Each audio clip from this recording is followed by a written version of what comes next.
Hey everyone, and welcome back to The Explainer. I am so excited you're here today because we're diving into a seriously fascinating, data-driven story. Today, we're unpacking the demographic journey of Islam right here in the United States.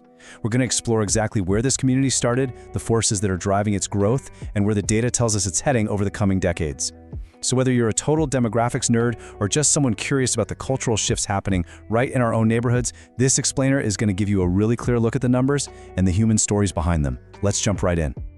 You know, to really get a grip on the present, we've got to look at the foundation. There's a core tenet outlined in the Quran, specifically Surah 2143, which says, "Thus we have made of you an ummah, a Muslim community, justly balanced, so that ye might be witnesses over yourselves."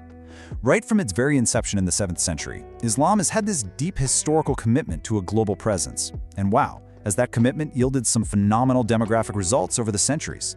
Today, Islam is literally the second largest religion on the planet. We are talking about 1.2 billion followers. That is 1/5 of the entire world's population. Plus, it's growing at an astonishing 2.1% every single year, which basically means tens of thousands of new adherents are joining globally every single day.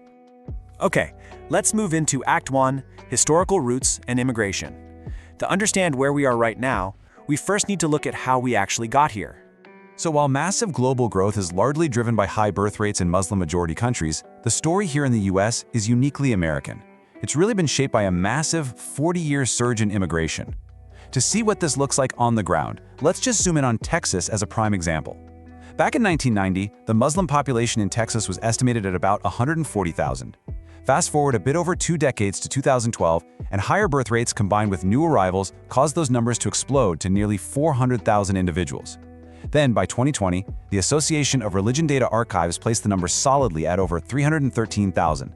We're not just talking about national abstractions here. These rapid demographic shifts are transforming local communities right in front of us. Moving right along to Act 2, Decoding Current Conversion Rates. You see, immigration just isn't the only driver of growth anymore. It's time we look at the really fascinating push and pull dynamics of modern religious conversions. When we break down where these converts are actually coming from, the data reveals a pretty stark trend. A massive 77% of new converts to Islam in the US are coming from a Christian background. Another 19% come from a totally non-religious background, and the remaining 4% from other faiths. Now, the actual act of converting is relatively straightforward. It really just requires a simple declaration of faith, acknowledging Allah as the one true God and Muhammad as his messenger. But the draw for these massive groups goes way deeper. Many converts specifically point to the religion's simplicity, the really strong emphasis on community, and an intense focus on spiritual discipline as their primary reasons for embracing the faith. But here is where the data throws us a major narrative twist.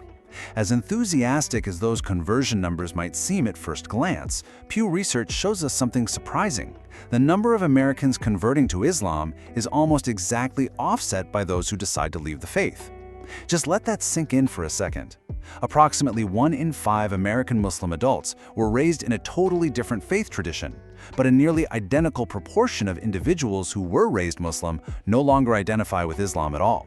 It's essentially a demographic revolving door, and it makes projecting exact growth highly complex. And this brings us to an absolutely crucial point, which is retention. On one hand, we see an average of nearly 20,000 initial conversions annually across the United States. That's a really significant influx. But then we hit the retention drop. Studies show that more than 58% of these new converts actually step away from active community participation and do not continue attending the mosque after their initial declaration. That drop-off rate is a vital metric to grasp when we're talking about the true impact of conversions on overall population growth. So, what does this all mean for the bottom line? Well, this brilliantly illustrates the final mathematical reality of all these complex forces. According to data cited by Israel Maglori in our source material, when you factor in all of these variables, the initial influxes, that push and pull revolving door, and the retention issues, the actual annual number of lasting conversions stabilizes around one striking figure: 81,000. That right there is the net impact actively contributing to the sustained expansion of the American Muslim population on a year-to-year basis. All right, let's pivot to Act 3, the Latino Muslim shift. Just when you think you have a totally firm handle on the national trends, a really interesting localized plot twist emerges. Back in 2017, Latino converts made up 5% of the total US Muslim population. By 2020, literally just 3 years later, that share surged to 9%.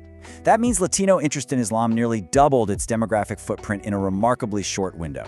It's an undeniable demographic beat, and it's especially prevalent in states like Texas. It really proves that Islam's appeal is highly adaptable, and it's resonating deeply across some very diverse cultural landscapes within the U.S.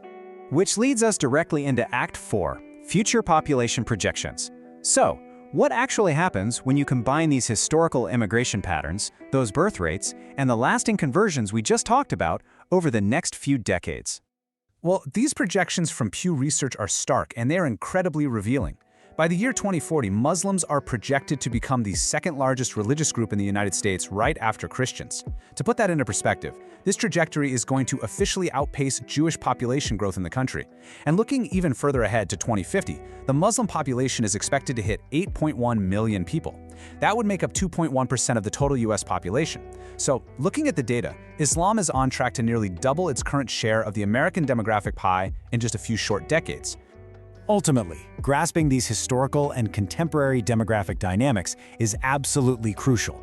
This rapid expansion is actively reshaping our social landscapes. It's influencing local community dynamics, and it's definitely impacting public perception across the entire nation. Islam's emphasis on unity, justice, and spirituality continues to resonate, clearly proving itself to be a deeply adaptable and significant force in shaping our interconnected global future.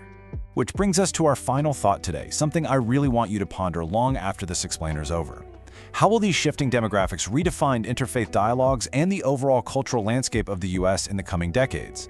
As our communities continue to evolve, how are we going to connect, learn, and grow alongside one another? It is a profound question, and honestly, it's one that the data guarantees we are going to be answering together in the years to come. Thank you so much for learning with me today on The Explainer. Keep analyzing the data, keep asking those big questions, and I will see you next time.